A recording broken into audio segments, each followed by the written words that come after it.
अगर कोई शख्स दुआ से पहले या अरहमर राहिमीन, या अरहमर राहिमीन, या अरहमर राहिमीन 3 मरतबा अगर कहता है तो उसके बाद अल्लाह की बारगाह में दुआ करता है, तो जिस तरीके से, समझने समझाने के लिए, जिस तरीके से आदमी किसी के कान में जाकर के कोई बात कहे तो वो बंदा तो गौर से सुनेगा ना। तो जब कुरान में एक दूसरे मकाम पर फरमाया वलिल्लाहिल अस्माउल हुस्ना फदऊहु बिहा, अल्लाहु अकबर, अल्लाह के बहुत सारे अच्छे नाम हैं, उन नामों से अल्लाह अज़्ज़ व जल्ल से दुआ करो। अल्लाहु अकबर।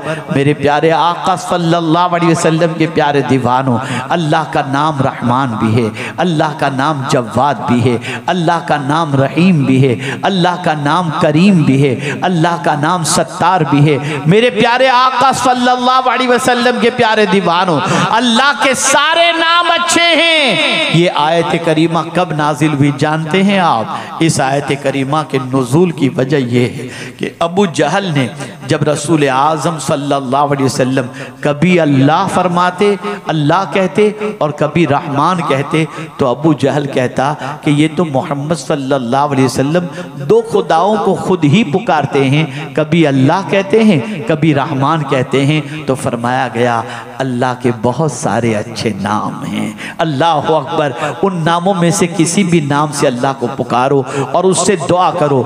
मेरे प्यारे आका सल्लल्लाहु अलैहि वसल्लम के प्यारे दीवारों, फरमाया गया अगर कोई शख्स दुआ से पहले या अरहमर राहिमीन, या अरहमर राहिमीन, या अरहमर राहिमीन 3 मरतबा अगर कहता है तो उसके बाद अल्लाह की बारगाह में दुआ करता है, तो जिस तरीके से, समझने समझाने के लिए, जिस तरीके से आदमी किसी के कान में जाकर के कोई बात कहे तो वो बंदा तो गौर से सुनेगा ना।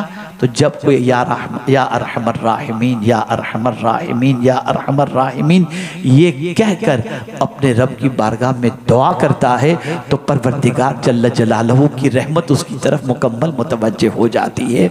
मेरे प्यारे आका सल्लल्लाहु अलैहि वसल्लम के प्यारे दीवानों, मस्जिद नबवी शरीफ के अंदर हज़रत अब्दुल्लाह इब्न मसऊद रज़ियल्लाहु ताला अन्हु तशरीफ फरमाते, और भी लोग मौजूद थे। एक शख्स ने दुआ के लिए हाथ उठाई, सरकार सल्लल्लाहु अलैहि वसल्लम तशरीफ फरमाते, दुआ करने वाले ने दुआ के लिए हाथ उठाया और हाथ उठाने के बाद दुआ करता है, ए अल्लाह मुझे ये अता फरमा, ये अता फरमा, मेरी मग़फ़िरत फरमा, जो भी दुआ करनी थी। सरकार सल्लल्लाहु अलैहि वसल्लम ने फरमाया इसने जल्दी की, और उसके बाद दूसरे को देखा, गालिबन हज़रत अब्दुल्लाह इब्न मसऊद रज़ियल्लाहु ताला अन्हु को, कि वो दुआ से पहले ये पढ़ रहे हैं अल्हम्दुलिल्लाहि रब्बिल आलमीन वस्सलातु वस्सलामु अला सय्यिदिल अंबिया वल मुरसलीन। उसके बाद वो दुआ करते हैं। सरकार सल्लल्लाहु अलैहि वसल्लम ने फरमाया जो मांगो अल्लाह तुम्हें अता फरमाएगा। दुआ से पहले अल्लाह की तारीफ करो, उसके हबीब सल्लल्लाहु अलैहि वसल्लम पर दुरूद पढ़ो, और उसके बाद अपने परवरदिगार जल्ल जलालहू से मांगो, मौला तुम्हारी दुआओं को कबूल फरमा ले। दुआ बहुत बड़ी कुव्वत है, दुआ बहुत बड़ी ताकत है। जो काम मेहनत से नहीं बनता वो दुआ से बन जाता है, वो दुआ से बन जाता है। और साथ ही साथ ये भी अर्ज करूँगा, अल्लाह से दुआ करो, दुआ बहुत ताकत वाली चीज़ है। और मांगते वक्त यकीन रखो, ये दुआ की कबूलियत की एक शर्त है।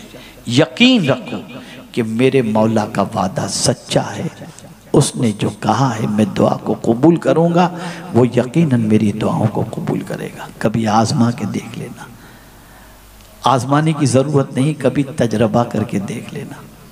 दिल से मांग कर देखो, सुकून क़ल्ब से मांग कर देखो, तन्हाई में मांग कर देखो, फिर आप देखना क़ल्ब का बोझ भी हल्का होगा, और साथ ही साथ इस दुआ की क़ुव्वत का असर आप पर ज़ाहिर होगा।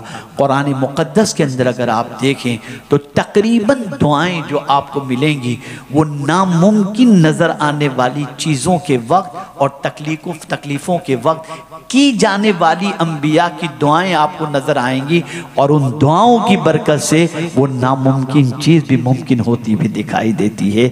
यहाँ से ये बात समझ में आई, अल्लाह से दुआ करने में कोताही नहीं बरतनी चाहिए। हाँ, कभी कभी दुआ की कबूलियत में वक्त लगता है।